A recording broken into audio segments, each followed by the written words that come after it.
with our chief meteorologist. Randy Shields is here. She's the Director of Transportation and Operations for TxDOT. She will be giving some remarks. Paul Locke, Energy Director of Local Government Affairs Relations at Centerpoint. He will also speak. And Chad Woodard, who will also share some remarks. He's the Business Agent and Political Director of the Plumbers Local Union 68. Around the country and around the state, as you guys know, we are facing a period of winter storm and a cold front. And as far as we are concerned, it's coming from our northeast towards, as far as we're concerned, it's coming from our northwest toward our southeast. We've faced so many of these. Just in the time I've been in office in the past few years, we had a freeze in 2021 while COVID was going on. We had an Arctic blast in 2022.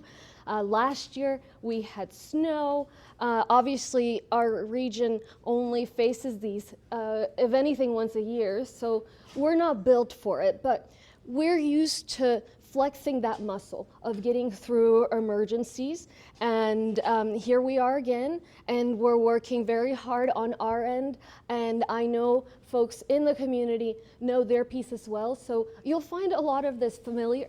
We've done it before, but of course this emergency, like all emergencies, is unique.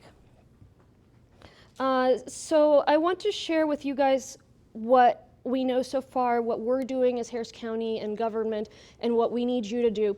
I also want you to know that already it's buzzing upstairs. All throughout the county, folks are at work preparing, and here starting Saturday afternoon, I and my team and dozens of partners will be at our Emergency Operations Center day and night working for you until the danger passes.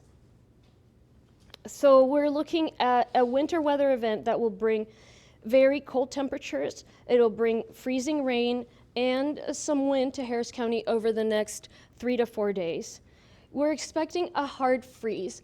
And why is this significant? Because a hard freeze can impact infrastructure, it can impact pipes, that's where that comes in. And so hard freeze is at temperatures below 24 degrees, and the extent to which it affects our infrastructure depends on just how cold it is and for how long. So that is one potential impact of what's coming. And the other concern is the roads, and road conditions are going to be tricky. We'll know more details by Saturday, but the fact of the matter is any kind of ice that we get on the roads is going to be a problem. Thank you. Actually, I meant to have this piece of paper. It was, and Jeff here was showing us. So think about a piece of paper. This amount of ice, this edge, you'd call it trace amounts of ice. But even that much ice would impact a roadway and make a roadway very dangerous, impassable. And so that's really our biggest threat when it comes to our roadways.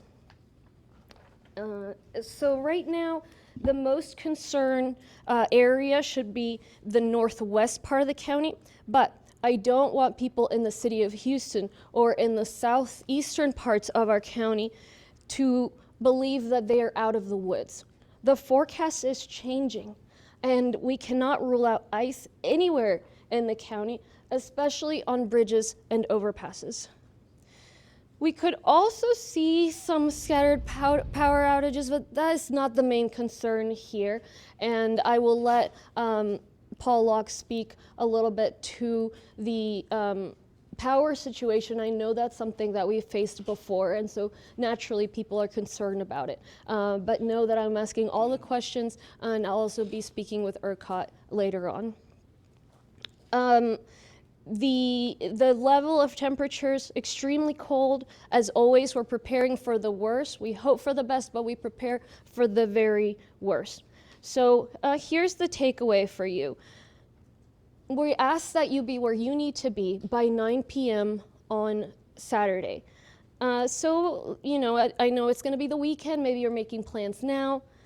Don't plan for unnecessary travel this weekend after Saturday evening. And so you should be where you need to be by 9. It's not like you don't have anything to do. The Rockets are playing. And so you can watch them. You can stay home and you can watch them. And there's so many sports you can watch. And really, this is a weekend to stay indoors. I know there's an election going on in Congressional District 18. The polls are open on Friday and on Saturday, and even today, Thursday, from 7 a.m. to 7 p.m. And so if you are in Congressional District 18, vote today, vote tomorrow, get it out of the way. Our county clerk, Tanisha Hudspeth, is in close communication with us, and she's in communication with the state. And I know all of us hope to allow the voting to continue for as long as possible, but there's a chance that it will not be able to take place on Sunday if the weather is bad enough. And so just get that done as soon as you can. We're already in communication with all our partners, including county departments, the City of Houston, the constables, the fire departments, hospitals, public health, the Red Cross, etc. Our county precincts are beginning road treatments on Friday. TxDOT and the toll roads started treating roads today. So one of the analogies we were using, it's like nail polish, right? You treat the road and then you wait for it to absorb, and then you treat it again. And so they're doing that with our most trafficked roads, busiest roads. So we're in the pre-icing stage, and then they'll continue doing additional work. The county plans to open warming centers as well. We will post that information on readyharris.org once we confirm locations and hours, and once we get closer to the actual incident. And in terms of what you can do, so the most important thing, have your winter weather preparations completed by Saturday night. Follow the 4 Ps. People, remember to stay indoors, remember to check on anybody who's elderly or vulnerable the next few days. We are going through and our call list of folks that have registered as being vulnerable. We are the Sheriff's Department, the Coalition for the Homeless, are going through homeless encampments and areas where we know there are people that might usually stay out in the elements to encourage them to go to a shelter. So that's the people part. The pets, keep your pets indoors. Make sure you have enough supply for you and for the pets starting Saturday up until perhaps Tuesday. So it's really up until the roads become safe in your area. And so we want you to plan for the worst again. So plan from Saturday evening until Tuesday, or whenever the roads become passable in your area, which perhaps will be sooner than that. Plants, bring your plants indoors if you can. Your tropical plants are not going to do well out in that cold. And pipes, so insulating your pipes if possible. And Chada Woodard here will talk about that as well.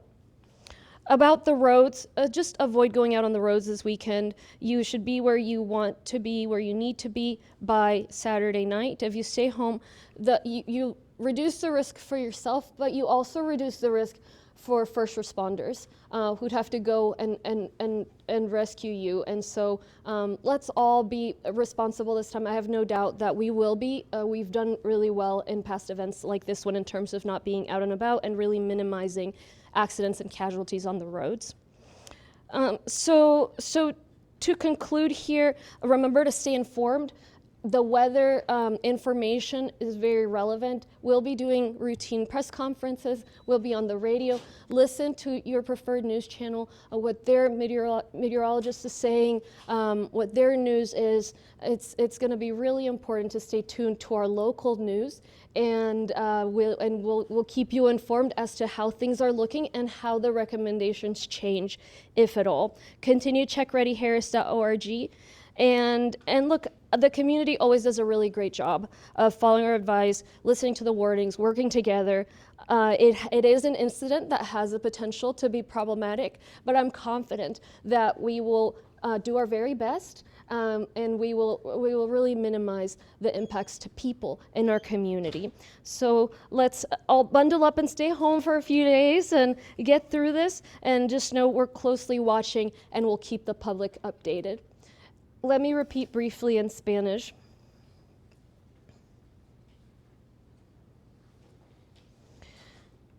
Tanto el país como el estado y el condado está tomando medidas ante una tormenta invernal y un frente frío. En cuanto a nuestro condado, viene el frente del viene el frente del noroeste y pasa hacia el sureste. Entonces, se ve el impacto más grande en el área del noroeste del condado, pero eso no significa que la ciudad de Houston o las áreas en la porción del este y el sureste no se vayan a ver afectadas. Hemos vivido algo así antes. Hubo una helada en 2021, si recuerdan, durante el COVID. En 2022, lo que llamábamos un Arctic Blast. Y el año pasado hubo nieve. Este año va a haber frío y va a haber riesgo también a nuestras vías. Entonces, sepan que estamos trabajando desde ya. Arriba hay mucha actividad. Todas las agencias preparándose, afuera en las carreteras también estamos planeando para minimizar los riesgos de esta tormenta. Mi equipo estará en el centro de emergencias desde el sábado por la tarde hasta que termine esta emergencia. Yo también estaré ahí día y noche con docenas de departamentos y agencias para trabajar por su seguridad y mantenerlos informados. Hemos manejado emergencias como estas antes, el frío, pero todos los eventos son diferentes, todas las emergencias son distintas. Entonces, ¿de qué se trata esta? Temperaturas bajo de los 24 grados Fahrenheit. Eso significa que son temperaturas de un hard freeze. Entonces, ese es un límite que se pone y que define si va a haber impacto a la infraestructura, particularmente a la infraestructura de las calles y también del hogar, como las tuberías. Entonces, impacto a las tuberías depende de qué tan bajas sean las temperaturas y durante cuánto tiempo la temperatura esté a menos de esos 26, 24 grados.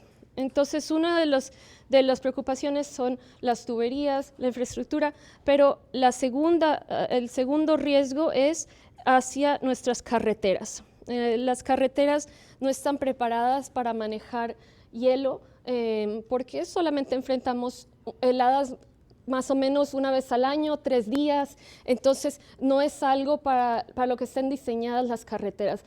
Les muestro esta imagen que me explicó antes nuestro meteorólogo. Esta hoja de papel, entonces si ustedes la ven, es muy delgadita. Esta cantidad de hielo en las carreteras puede causar que las carreteras, o causaría que las carreteras fueran impasables. Se resbalarían los carros, sería peligroso. Entonces, eso es lo que nos preocupa en cuanto a las vías, porque hay una alta probabilidad de que haya hielo en las vías, particularmente aquellas vías elevadas, los puentes, y casi seguro en todas las vías en el noroeste del condado. También puede que hayan cortes de electricidad dispersos, pero no es la preocupación principal. Esto dicho, está aquí el representante de CenterPoint porque sé que hemos pasado por varios apagones difíciles y es algo que nos preocupa mucho a todos. También estaré hablando después con ERCOT para asegurarnos que nos den ellos la confianza de que va a haber suficiente generación de energía, dado que esto afecta al Estado y no solamente a nosotros. Entonces debemos estar preparados. Sé que es el fin de semana, por favor, no prepare ningún tipo de viaje, no planee estar en las vías después de las 9 de la noche este sábado. No tiene razón, porque si usted está afuera, si algo le sucede, no solamente se pone en riesgo usted o a su familia, sino también a los policías, los médicos, las personas que lo van a tener que ayudar. Entonces, ¿qué estamos haciendo? Aquí en la Oficina de Seguridad y Gestión de Emergencias estamos activando al nivel 3, activaremos a nivel 3 el sábado alrededor de las 3 de la tarde. Eso no significa que estemos trabajando ahora. Como les digo, hay docenas de agencias trabajando aquí y alrededor del condado. Estamos en comunicación constante con los departamentos del condado, la ciudad de Houston, los policías, bomberos, salud pública, Cruz Roja, etc. La Cruz Roja está trabajando con la oficina del alguacil y las organizaciones en pro de los individuos sin hogar para informarles del frío que viene, para abogar por que ellos vayan a un refugio. También estamos estableciendo refugios a través del condado. Tendremos esa información disponible el sábado y en nuestra página web. Los precintos del condado van a empezar a tratar las calles el viernes, mañana. TxDOT, la agencia estatal de las vías, está tratando las vías desde ahora. Me explican que es como hacerse las uñas, como una capa de esmalte. Se pone una, la deja descansar, luego se pone la otra. Entonces, desde ahora está empezando a tratar esas carreteras para que la carretera absorba esa primera capa y luego puedan poner otra. Tenemos elecciones hoy día. Si usted vive en el distrito congresional 18, usted sabe que hay elecciones. Entonces, los centros de votación están abiertos hoy jueves, mañana viernes y el sábado y el domingo. Entonces, si va a votar, vote lo más pronto posible. Vote hoy, vote el viernes, de repente el sábado durante el día. Lo más posible es que el domingo no se pueda votar, entonces vote, dígale a sus amigos que por favor participen lo más pronto posible. En cuanto al frío, lo más importante que puede hacer es tener listos todos los preparativos para el clima invernal antes del sábado por la noche.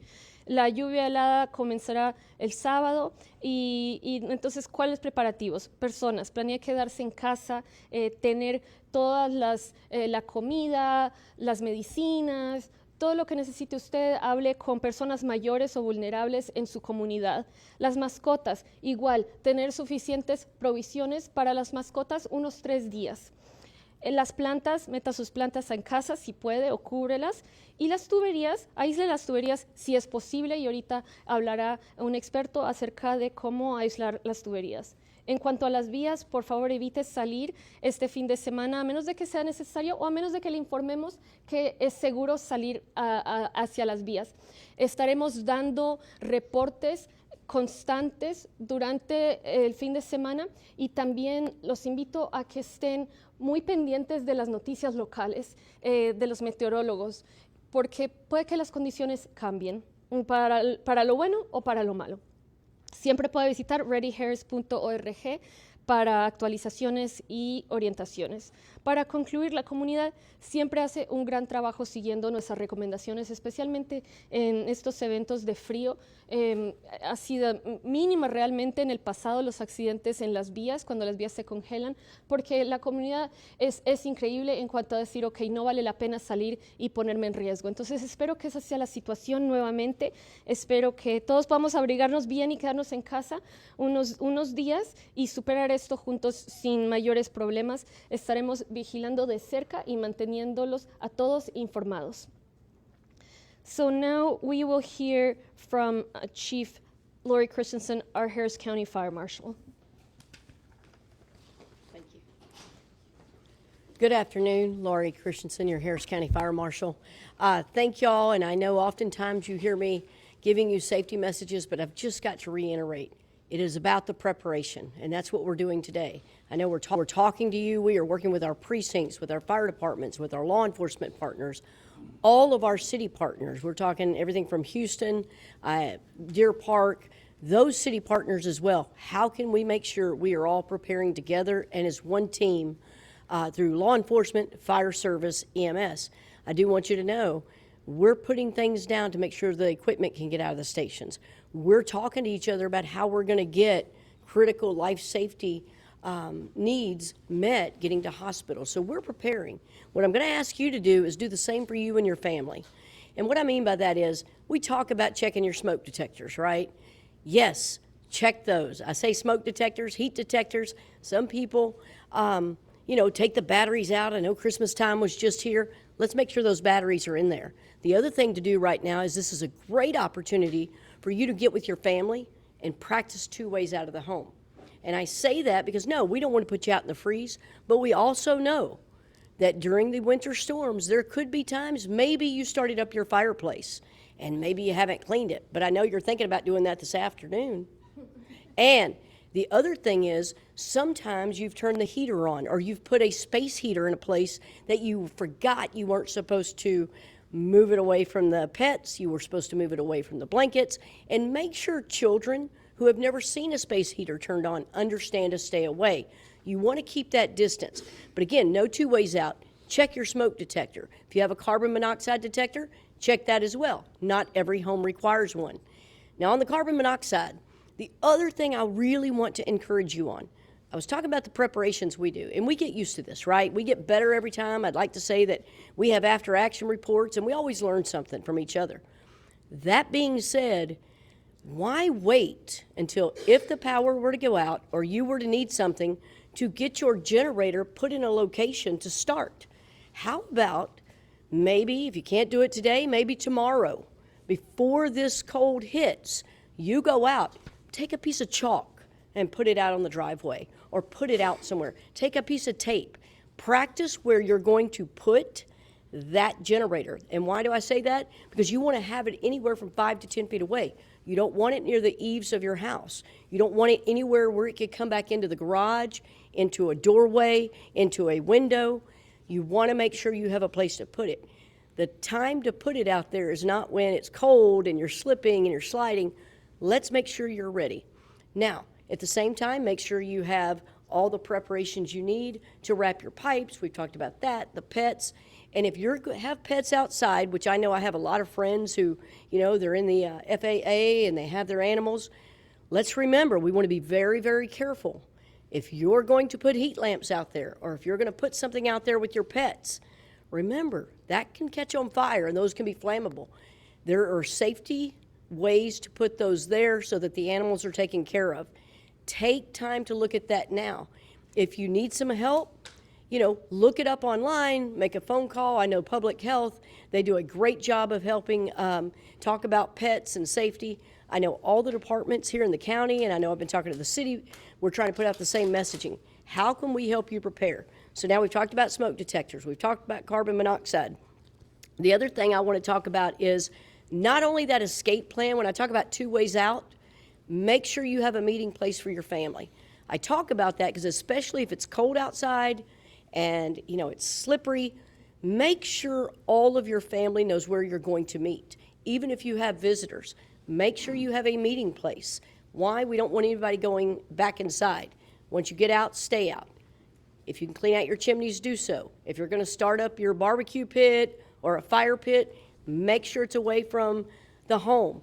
Those of you that live in apartments or condo facilities that are connected, or maybe you have a management system, please get with them. Make sure you know what you need to do to keep your pipes safe, to keep yourself safe. Remember, you don't want to put these generators out on a balcony. You're not supposed to have those. You're not supposed to have your barbecue pits out on a balcony. Our main goal here is to keep you safe and secure and have you prepared for any emergency that occurs.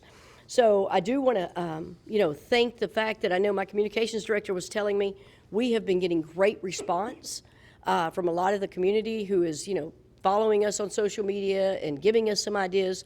But the main thing is be ready. Just like the judge was saying, we're all going to be putting things out. We're going to have one voice, one mission. Let's keep you safe. Let's get through this together.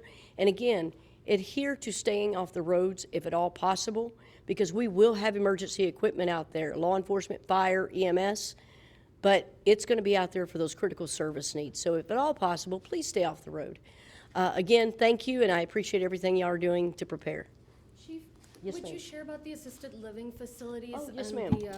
the warming centers? Yes, ma'am. So she was asking about the assisted living facilities. I know some of you may remember us talking about the generators and some of the new legislation. I want you to know that in the unincorporated county, we have had significant success. We have checked with all of our partners. They are all prepared with their generator backup plans. They are ready. Again, I know we're working very, very closely with CenterPoint. We feel good about how everything's going to look, but they are ready. We've also been working with our commissioner precincts, and what we're doing is, even though there's a standard shelter list and there's things that get put out, we're making sure if they're going to open any up, if they have any unmet needs, we're going through and just doing a quick little cursory walkthrough, safety walkthrough. Because again, just like you, we're asking you to prepare at home. They're asking us to prepare and be ready and make sure we have all the safety things in place to prepare when you come there. So yes, I will tell you the generators, we're extremely happy with that. But I do want to encourage you, and Judge, that's a really good point. The facilities that are apartment facilities and living centers that say 55 and up, remember, those are unregulated. There are no requirements to have a backup power system, such as a generator or anything like that. So if you live in a complex that is not regulated, which means it just doesn't have to have a license, which is fine. Doesn't mean there's anything wrong. But again, please get with management. Make sure you know how you're going to get downstairs. Make sure they've reached out to their local fire department. If for some reason the power goes down, most of the fire departments will put you on a schedule to make sure if you need help getting down the stairs, they can do that. So we're ready. And any other questions, we look forward to helping answer those. Thank you. Thank you, Chief. And so Raquel Lewis, the Southeast Texas Director of Communications for TxDOT, is here to answer questions. Next, I'd like to invite Randy Shields, the Director of Transportation and Operations from TxDOT, to speak. And good afternoon, and thank you guys for being here. As the judge previously mentioned, our crews did start pre-treating our Tier 1 through Tier 4 roads this morning. We are in our pre-prep phase, our anti-icing stage of things. And so for those, example, a Tier 1 would be our interstates, anything with a controlled access, but we are working on treating all of the structures, elevated bridges, overpasses, direct connects, things like that. South of I-10, we'll be doing the elevated structures on Tier 1 and 2 of the main lanes and the frontage roads, so we'll be working on those. We are prepared to shift as if the forecast should shift. We are monitoring that closely. We have shift work starting, so we will have our folks out. You'll see them out on the road spraying brine. They will begin Saturday at noon. They will work 13-hour shifts. We have a EOC that's involved with this EOC, but a separate EOC to manage all of the different counties that we take care of. That will be stood up as well. The southern sections will be, where they don't get those weather, we'll be pulling them up to kind of assist up here as well. As for resources, we do have approximately 40 vehicles that are prepped for brining operations. We have 450,000 gallons of brine prepped already. We've got 7,300 cubic yards of chat rock should we need to switch into a de-icing stage, and 140 meltdown 20 super stacks. So we are prepared and ready to go. We'll continue to monitor the situation and adjust and shift as needed. Thank you. Thank you.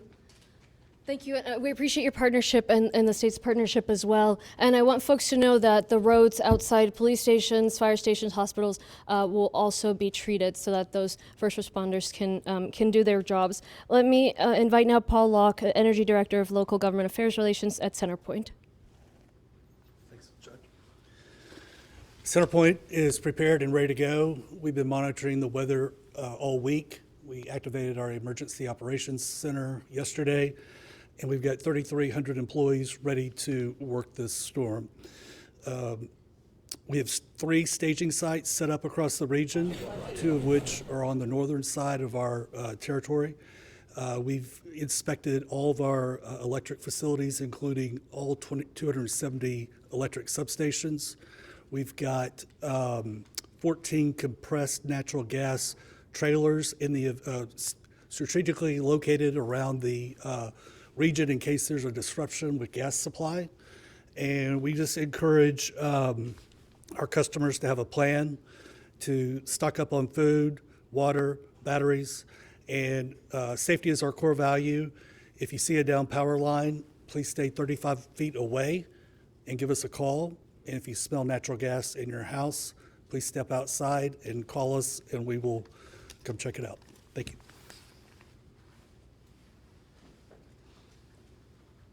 Thank you so much. As I said, we remain in very close contact with them. Let me invite now Chado Woodard, who is the business agent and political director of the Plumbers Local Union 68, to talk about the home impacts and what to do. Thank you, Judge. Good afternoon. Thanks for everybody for being here. We are getting an overwhelming amount of calls of people asking questions, and they're great questions. But I guess the one main question is, or debate, you like to say, to drip or to drain.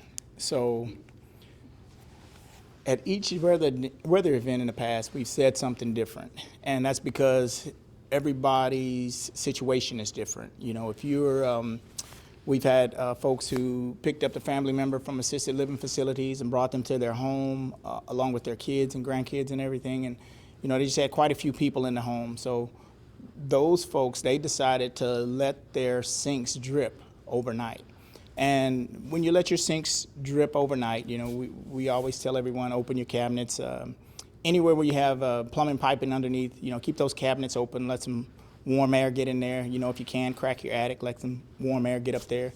And hopefully your pipes up there are already wrapped. If they aren't wrapped, you can put towels or blankets over them or something in the attic if you don't have that insulation. Or you know, I know going to the stores right now, it's kind of hard to get insulation and hard to get people out to do the work. But if not, use a blanket in home and just cover everything. But everywhere you have a plumbing apparatus that you know, has a cabinet underneath it, try to leave those open the full duration and get that heat circulating through there. You want to keep that heat going. And at night, you just need a steady drip. You don't need it on every sink, every faucet. You just need one sink or bathtub, preferably somewhere, you know, out of vision, and just let it drip all night. As far as the drain, you know, and you should know this anyway, everyone has a shutoff valve, typically on the edge of their lawn somewhere. And you will have another shutoff valve going into your home, hopefully. But locate those two shutoff valves. You need to always know where those shutoff valves, in case something happens in your home and you need to shut the water off to your home quickly. But you can shut the valve off at the street, you can shut the valve off at the home, and then open as many plumbing apparatuses as you can. And that will drain all your water down from the attic, from everything above, and some of the lower vertical piping. So that's how you completely drain your system. There's no right or wrong, it's all situational.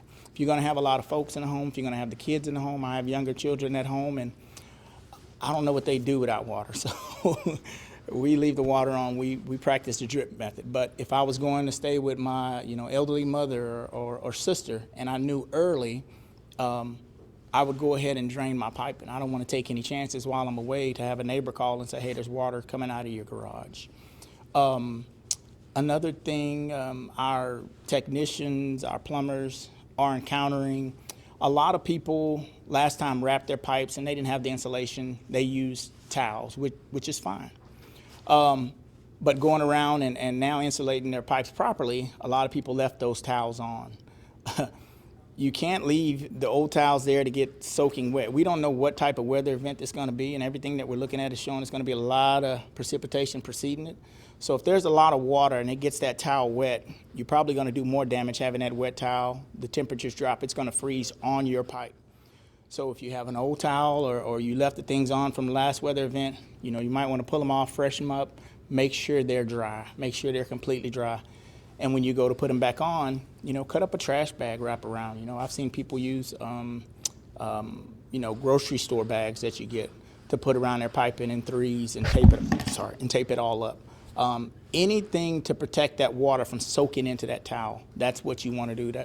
That's going to be very, very, very important, is to not let those towels get soaked in water. We were out wrapping pipes, and I'd seen something I'd never seen. And talked to the owner. We were wrapping an elderly couple's home, and they had insulation, spray foam insulation, on all their hose bibs outside. I've been a plumber since 1999, and I had never seen that. And what he told us is, you know, they had towels. His wife wouldn't let him ruin the good towels, didn't want to put sheets on everything, so he had quite a bit of foam in the garage, and he just spray foamed all his plumbing apparatuses outside, all his hose bibs, and then he, you know, wrapped them up in a towel. And it worked, I mean, absolutely great. So, you know, be creative, but definitely heed the warnings. We don't know what type of weather event this is going to be.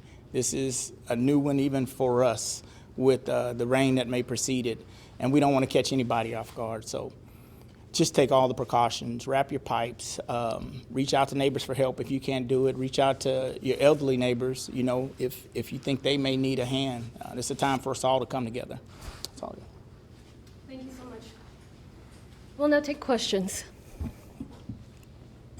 Judge, you said that at this moment in time, power outages is a main concern. Can you talk more about that? That's right. I mean, we were going over the causes of the power outages in the past, right? So in 2021, it was a generation issue with ERCOT. And so that conversation is happening. And then we had some issues last year with the tree limbs falling on the power lines.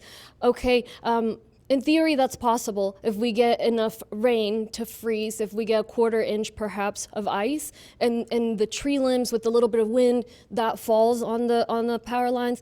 But you see, it's a lot of ifs. And other issues, we just right now do not see a high level or high chance possibility, but that doesn't mean it won't happen, because we're always surprised in these incidents. Most of the times we're surprised. It's a disaster. It's called a disaster. It's called an emergency for a reason. And so that's why we have this ongoing communication with Centerpoint, communicating with ERCOT, and we really appreciate the presence of Paul Locke here. Any other questions? What about for anyone that's watching through live stream or anyone that's going to be watching this?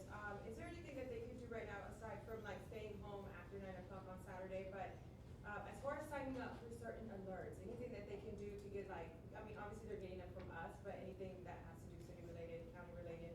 Yes, so a couple of things. So first, the piece about staying home starting Saturday includes having the supplies, right? So we're just talking about the water. Just think about enough water, enough food for, 3 days or so. You can sign up to this number 888-777. So text freeze to 888-777. We will keep folks posted. And then, as I said, we're going through the assisted living facilities, the folks that are registered as being vulnerable. And we're working with 211 to try to make sure that once this hits, they will have an option there to where people can call if it's not a 911 situation, but I need transportation to a shelter type situation. All right, thank you.